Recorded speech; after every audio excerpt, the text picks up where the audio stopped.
And obviously we do have the inflation data coming out as well.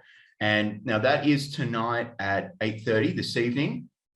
And again, we had some nice questions as well in the chat with the EchoFin group, and that was really good. You know, people were participating, and I encourage that as well, guys. So we'll just bring up the charts here now.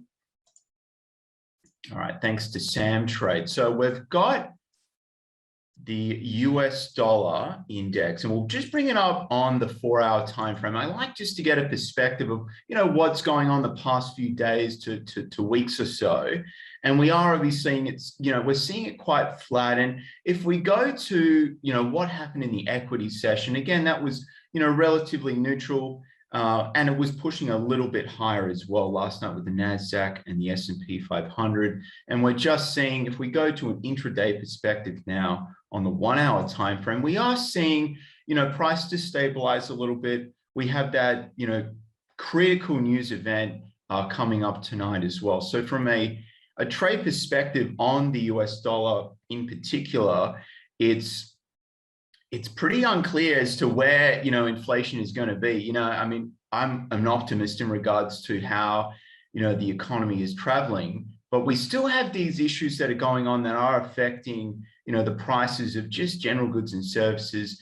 Although we did see a miss on inflation last time around. So what I do want to bring up though is an interesting chart that I saw, and I'll just share that screen now. We've got here. So this essentially is the Commodity Futures Trading Commission.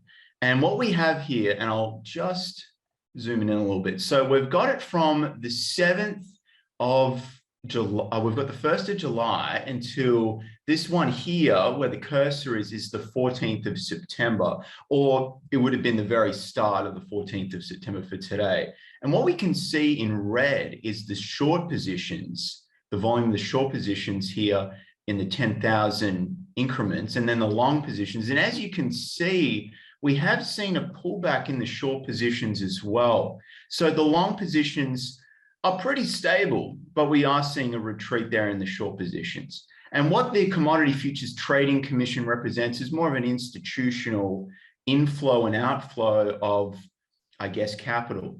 And it's just quite interesting to see what's going on there. But again, really the main event is this evening. So if you are thinking about trade ideas, and we do have the euro pairs coming up as well, I would just say in the back of your mind, let's, you know, be a little bit cautious, because we've got two scenarios. We've got, if it does miss and it is less, we are going to see the markets respond with a US dollar pullback, most likely. And we're going to see stocks move up, and we're going to see risk currencies such as the Aussie and especially the Kiwi probably get a move higher as well.